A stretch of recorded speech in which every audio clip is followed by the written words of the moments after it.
welcome to the Kickin' It with Killboy podcast. I'm your host, Daryl Cannon, a.k.a. Killboy, and I'm here with my lovely co-host, Lori Cannon, a.k.a. Killgirl. And we're going to be bringing you a bi-weekly podcast. That's every 2 weeks for those of you who are confused by that long word. We're working with Fontana Village and Tail of the Dragon to produce this series and give you guys some information about what's going on every couple of weeks, what's going on. This is something that people have been telling us we should be doing for years, and I just never felt like I had a good sort of long layout for it. So I think we've got some good ideas, we've got some good help. We got a lot of plans. Lori's got a lot of notes, pages and pages of notes of things that we have in store for the rest of the season moving forward for these podcasts. And we also have a newsletter through the Tail of the Dragon website that sort of like crosses over with this podcast, so it'll talk some about some of the same things, and then we'll elaborate a little bit more on the videos that we shoot here.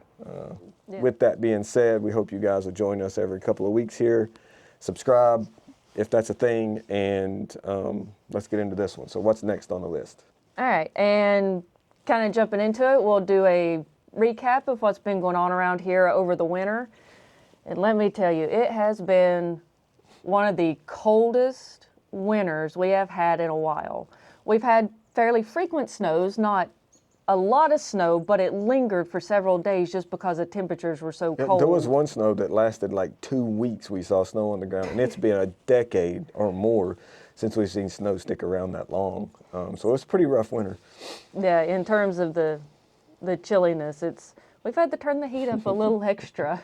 We got a taste of summer there a couple of weeks ago where it was about 70 degrees out there for a couple of days. It was super nice, and then we're right back to there's still snow on the ground around here. Yeah, and we're bundled up out here. Yeah.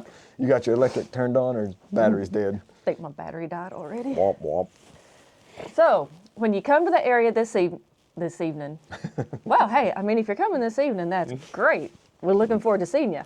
But when you come this season, the first thing that is likely going to capture your attention when you get into the area around Dill's Gap, the state line, and coming towards Fontana is where they have been trimming the trees back.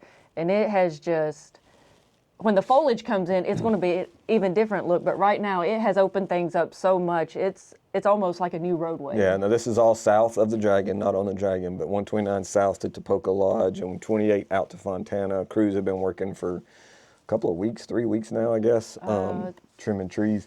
Yeah. Made a mess in the roads. You know, they had to. It's not a big deal. It's just dirt and some limbs and stuff. They're clearing it out the best they can, but the view from the side of the road now is pretty stunning, I think, as a regular. I don't know. There may be people who are not super regulars that come once a year that may not notice it as much. Yeah. But as someone who, you know, runs it back and forth, especially, it's like, whoa, there's a lot more drop off there than I realized.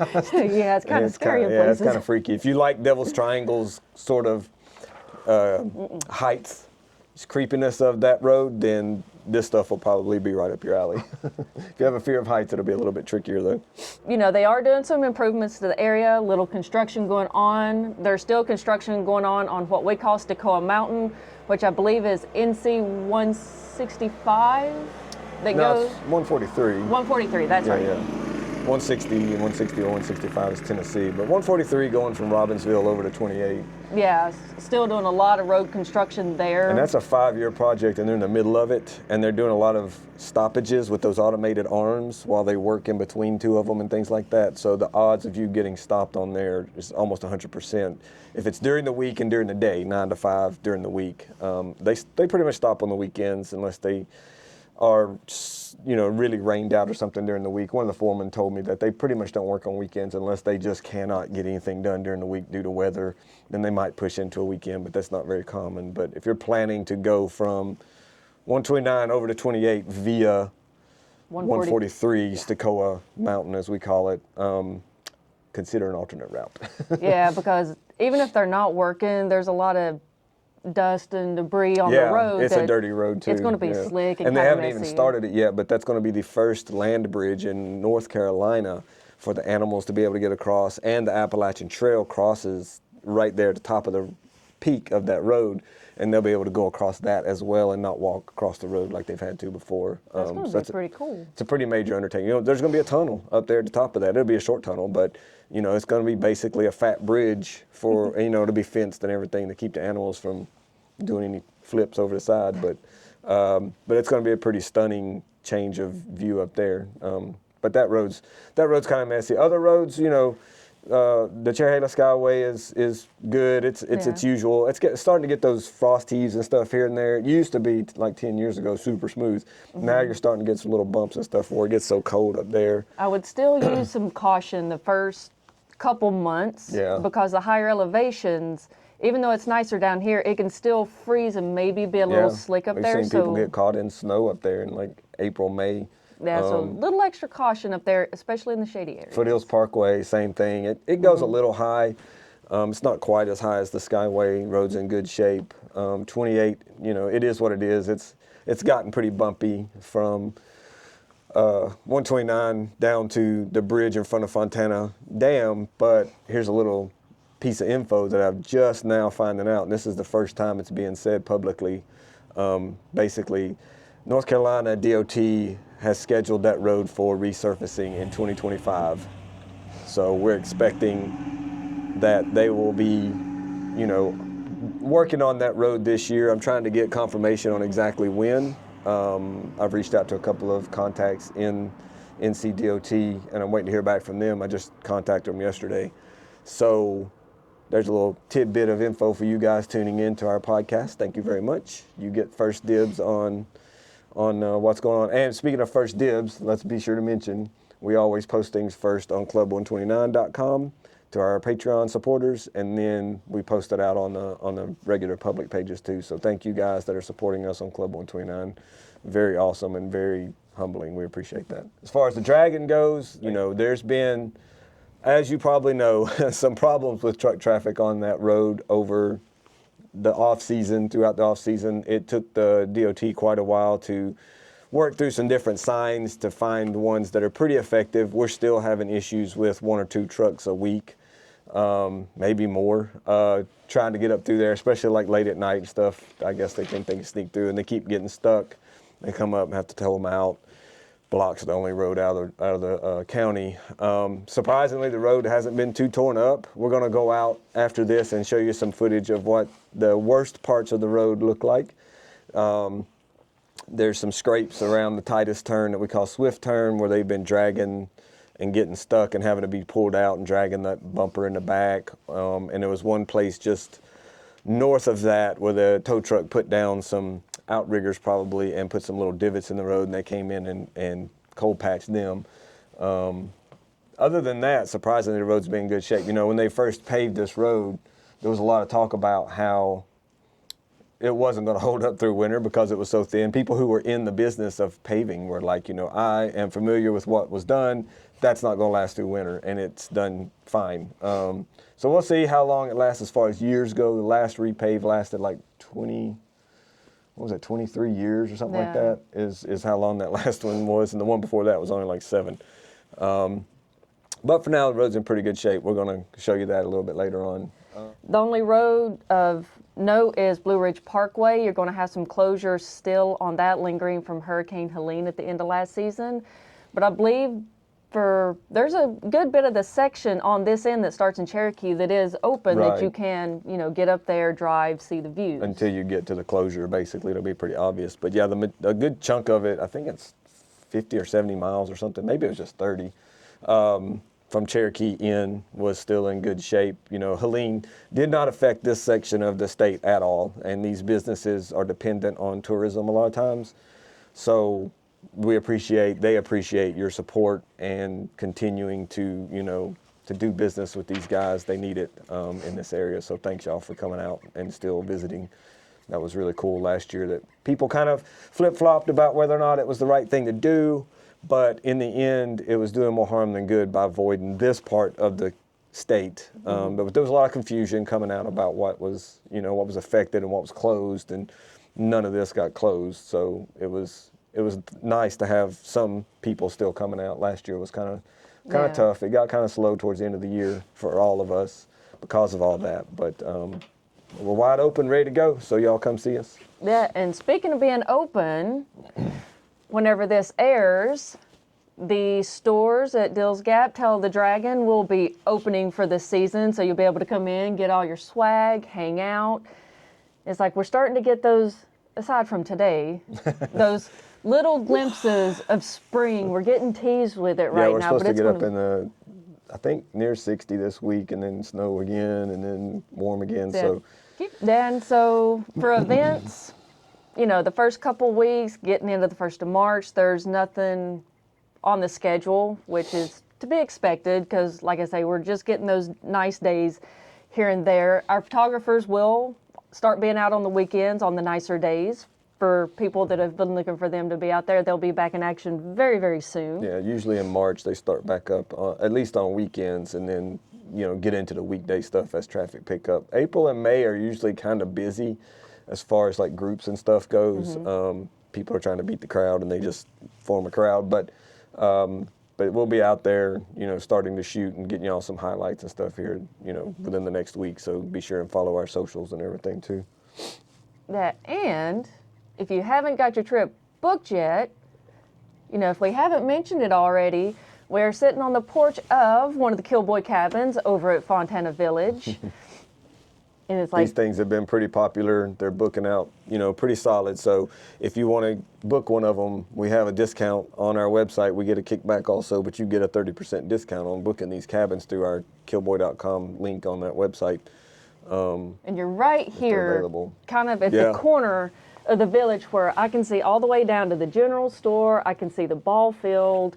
I can see the restaurant, the rec hall. The main road goes by, so it's like your it's car. not the place you want to be if you want peace and quiet. Let's be honest. No, this but is if the you place want to be the center of attention. If you want to be in the action and be in the center of attention, and this is just phase one. We've got really cool big plans. I can't wait to show you guys what we're planning to do with the rest of this space. I'll just give a little hint like that, and that's all I'm saying.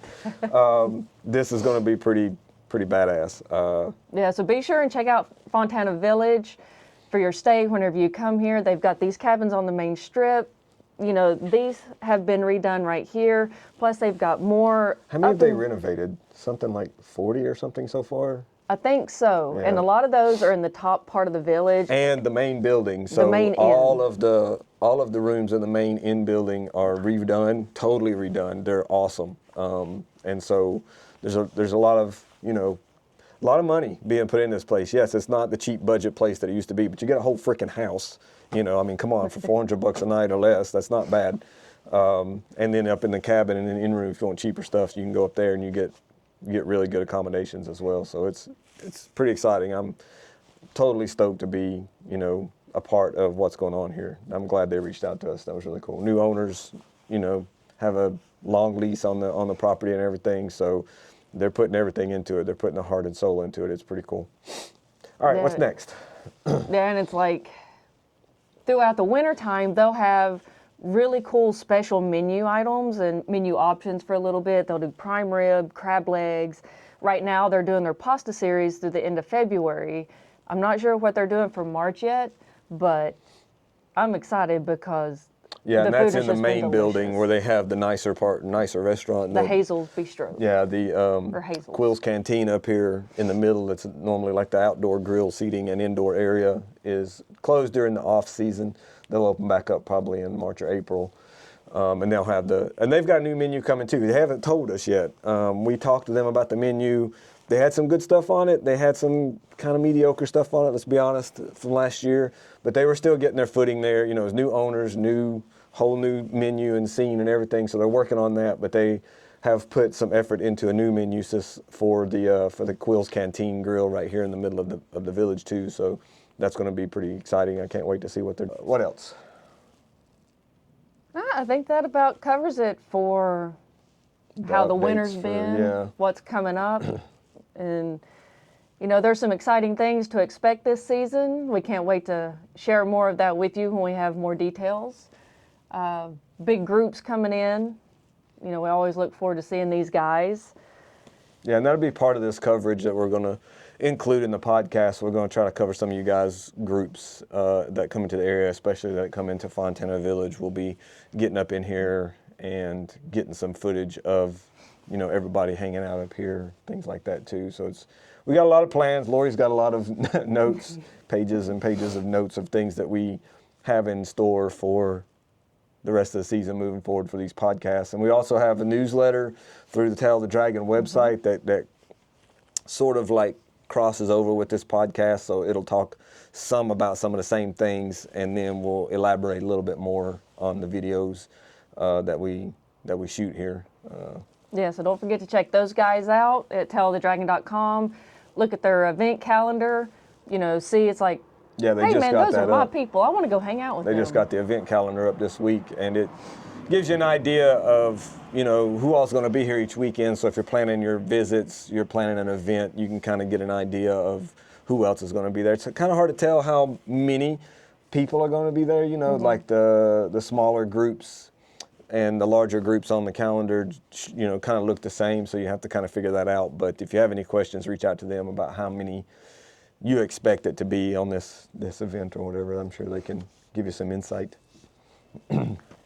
They've got some, Tail of the Dragon is, you know, working on some new fresh merch in the store also. The co-owner, Ron Johnson, passed away just a couple weeks ago over the winter, and Nancy is, you know, running the show and working with her employees and us and Fontana Village, working together to continue to improve things and keep you guys excited about what's going to be in the store. So we're really pumped. You know, it's sad that we lost Ron. We try to keep his energy. I ask myself constantly, what would Ron do? You know, WWRD, he was always smiling, always laughing, always had a good attitude, and that's where I want to be in life too. So we're going to keep that going. Yeah, it's like we just want to keep alive and share what we feel is the magic of the area. And his energy. His energy, like you say, of just bringing people together. Is like, I can think across my friend group now, and some of the people I hold most dear in my life I've met through this road, and the magic of this road. I mean, Yeah. this is how I met this guy right here. You know, It's crazy what this road has done in this area, you know, has done for people's lives, for the livelihood of the area. I'm grateful that we've been able to make it work. It continues to trend upwards for us.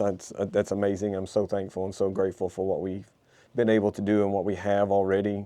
I'm good. If it gets better, that's awesome. But we're constantly in the house just mentioning how grateful we are for what we have, having a nice warm place to live, having some awesome family, our fur babies, our pups and our dog and our cats.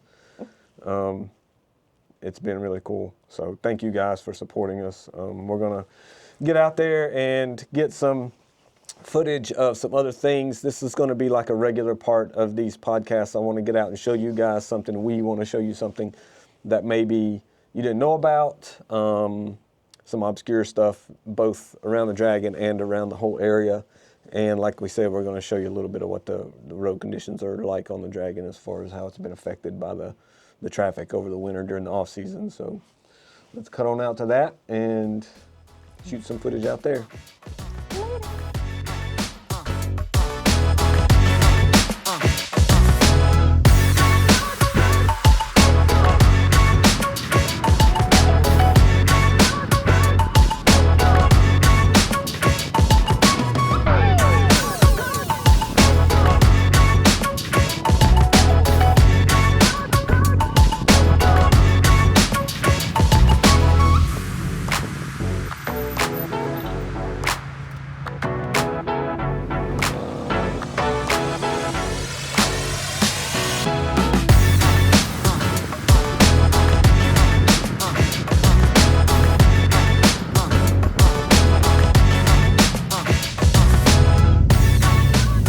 So as you can see, the Dragon is pretty salty today. This is still a week before opening day, and I think that as soon as we get a little bit of rain and continued traffic, this haziness that's still on it from where they treated the road that says untreated road ahead, it's kind of funny. What do you think? Yeah, untreated road, here's a pile of salt. pretty much. Okay, so we're here at Swift Turn, we call it Swift Turn. It's one of the tightest radius turns on the Dragon, especially if you're on the inside line, and this is where a lot of semis keep getting stuck, especially when they're coming this way. If they don't swing all the way out and use this pull-off, their tractor trailer tires end up dropping off on the inside of the road. It lifts the drive tires up on the truck, and they start spinning and they can't move. And so if you'll come this way, you'll see the tow trucks have come out and pulled a couple of the trucks out, and in order to be able to slide the truck sideways and things like that, they have to put down their outriggers and things like that. So we've got a pretty, this is, again, they just paved this last summer. Pretty deep gouge there and there, but they're on the outside of where you typically will be if you're on a motorcycle especially. I feel like motorcycles are more impacted by the inconsistencies in the road than cars are. So I'm mostly thinking about you guys when I talk about this type of stuff with the road. This is pretty much one of the worst, if not the worst, places that's been affected. The rest of the road is not like this. So you tend to get reporting of the negative, and don't let that trick you into thinking this is how the whole thing is. It's not really the case. You can see some boards and stuff down there where they probably tried to get some traction on some tires that were lifted and things like that. Yeah,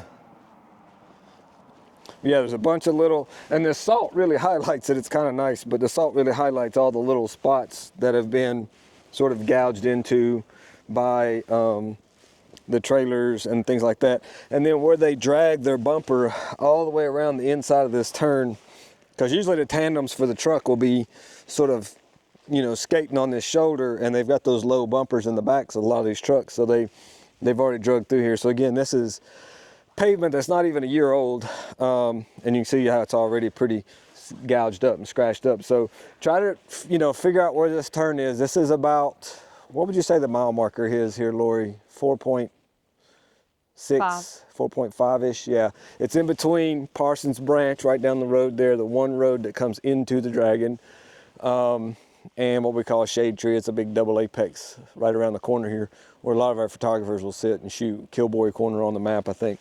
So it's a really tight turn. When you're coming down into it, just be aware, especially if you're on a motorcycle. I don't think it's a big deal for cars, but if you're on a motorcycle, there's some little divots in the road here and there that, it being also a very tight radius turn, really get you crunk over. Don't want you to have to lay her down the road.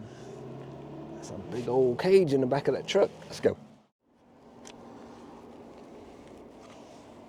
Oh, hey, didn't see you there. So I want to do like a little gadget tech thing on these podcasts, and didn't really bring much else with me, but this is a camera that we just got and we're pretty excited about. This thing is the DJI 4D 8K, so it's 8K capable cinema camera, but the real cool thing about it is it's stabilized gimbal, but it also has a Z arm that automatically moves up and down to offset the movement of the camera, so that when you're walking with it, you don't get that bobble. We call it the chicken head camera. And when you're driving with it, it helps absorb some of the shake from the car to give you a stabler footage. So we've got an arm to mount it on also, that's like a hydraulic arm. But I just wanted to test and see how it would act on just a solid mount alone and see if it was too much shake, basically. But I want to get a little bit more zoom than we're getting right now, so I'm going to change the lens out here.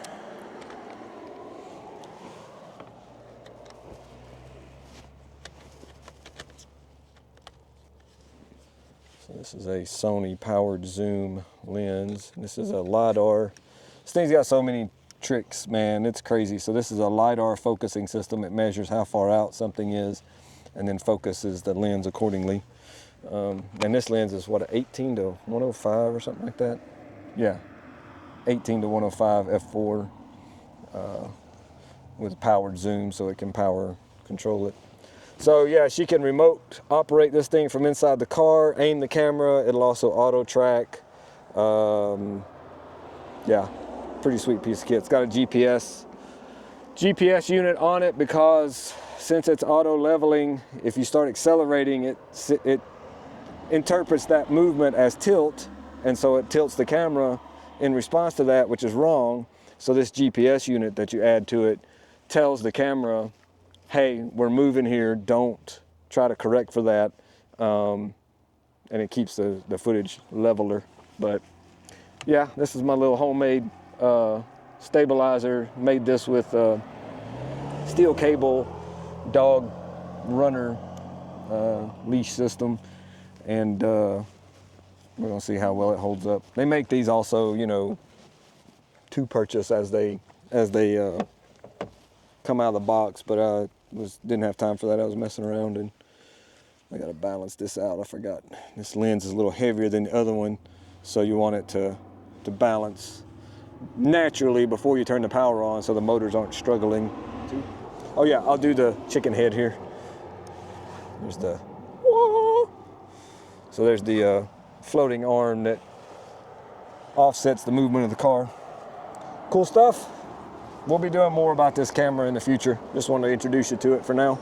So this is Lori's control setup, Lori's office, when she's in here controlling that camera. So as you can see, has some pretty sturdy transmission system. I think it reaches, like their drones, reaches like 3 or 4 miles or something. So she could actually sit on the balcony at the racetrack and control the camera from off track, but she's got a grip on this side that has a little joystick and a bunch of buttons for controlling the movement of the camera, and then on the other side she's got the knob for controlling focus and zoom. It's a more manual type of setup than we're used to, but it's got some automatic, you know, automation to it that makes it pretty easy. So let's go see what we can get. What you think? I like it.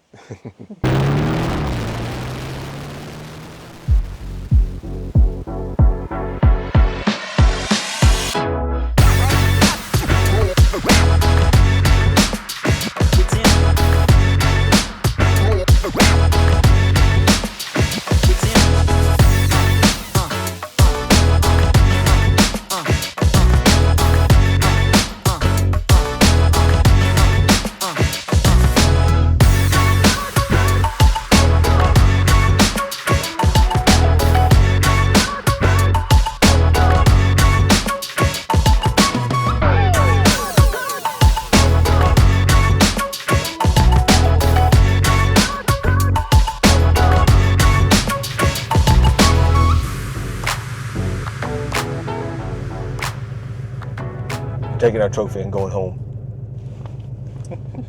So that was it. Hope you enjoyed the podcast. Join us in a couple of weeks for the next episode, and we'll be updating you on everything that's happened since then, a little new information, and yeah, till next time. Later, y'all. Thank you.